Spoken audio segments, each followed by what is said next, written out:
Hello, it's Saturday, and we are on our third guest week topic, which is food, and I guess, like, all the trans stuff that has to do with food at all. And we do have a couple of birthdays this week. I feel like I should have made you guys, like, cakes or cupcakes or something with a candle and then saying happy birthday because this is, like, a food week, but I'm actually a terrible baker. I'm a pretty decent cook, though. So here we go. Two birthdays. One was Ryan Keeley. His birthday was on December 1st, and the other one is James Likes Donuts. I'm assuming his name is James, and his birthday was on December 6th, and he wants me to give his Tumblr a shout-out, which I won't do because I'm bad at pronouncing things, but I will leave a link to his Tumblr below in the description. He's cool. So this whole idea of tea-boosting foods is like a really strangely controversial topic, and you wouldn't think it would be because it's just, like, food. But you see, there's, like, a large group of people who want to try naturally transitioning. Maybe that's their long-term thing, or maybe they just want to do it until they can have access to hormones. And then there's the whole group of people who are like, oh, it's just a placebo effect, that doesn't work, it's factually impossible, nothing will ever happen.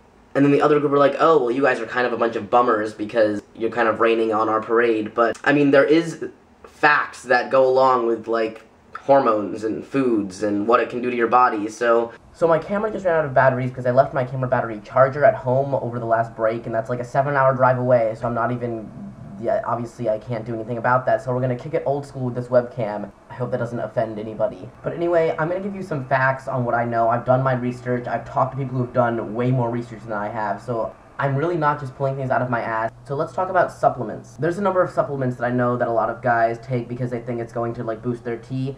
Some examples of this are DHEA, Humanogrowth, Tribulus terrestris or something. These supplements are built for the biological male body. They're built for a body that produces its own testosterone. When you take these supplements and give it to a female body that's primary hormone is estrogen, it's going to take the extra testosterone and convert it into the primary hormone, which is going to be estrogen. Sure, if you have a lack of testosterone as a female-bodied person, then it'll balance it out, but it'll never give you extra testosterone, and in the end, it's probably going to end up giving you more estrogen than you started out with, and that is a fact. So going off of that, I've heard people ask me, well, if these T-boosting, these supplements can't actually make a difference and they just convert back to estrogen, why doesn't testosterone injections and, that kind of stuff that actually makes all of these changes that everyone sees, why doesn't that get turned back into estrogen?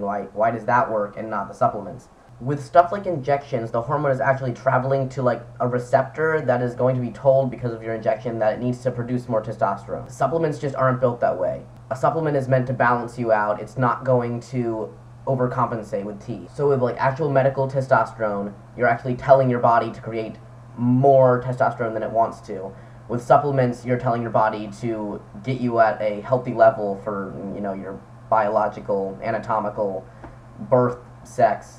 So what about foods that naturally make your body produce more testosterone, that aren't built like a supplement to balance you? Stuff that has zinc and omega-3, those things make your body produce testosterone. Can they make a difference? This is where things get less factual. Like, yeah, it's a fact that if you take a supplement and your body is running on, like, an estrogen system, it's going to put the extra testosterone and turn it into estrogen. With things like these foods that will actually produce more T in your body, whether it actually makes a difference or not, I don't want to say it's, like, more opinion-based, because it's still not, but at the same time, I can't tell you if no matter how much of this food you eat, it'll never do anything for you, you'll never see a difference at all. Of course, it's never going to make as much of a difference as testosterone. Like, you're never going to look like me from eating lots of zinc and omega-3 foods. But what seems to be the scientific idea right now is that no matter how much of those foods that you eat, you're never going to see any kind of difference unless you literally poison your body with these foods, which obviously that's bad because poisoning is a negative thing. And we're about to stray a little bit from the topic, which is food, but you may be wondering, is there anything else I can do to naturally boost my testosterone? Well, working out boosts testosterone. Still not like my injections boost my testosterone, but that is a natural T booster, and in addition to it boosting T or whatever, it obviously, if you work out, you're going to get more muscular, you're going to lose fat in places that you don't want it if you do the right exercises. So eating right, having a good diet and working out, which is related to, food and diets, that will help you pass, and I don't want this to turn into a passing tips video, but if you're looking to naturally transition, you can do these things. And even if you're not necessarily really changing your hormone levels that much, you are still giving yourself a more masculine figure, a healthier figure. It's going to be better for you whether you look more like a man or not. So, be healthy, watch what you eat, or don't. I mean, I'm not going to tell you what to eat. So I'm sorry this video is just me, like, spitting facts at you with my shitty webcam, but I figure I got, like, negative enough last video that you can handle this week being kind of, like, low-key and just, like, blah, blah, blah, blah, blah, blah, blah, facts, science, same. I always end up wearing these glasses at some point when I use my webcam because I can just see myself in the camera right there, and I just do me. See you next time.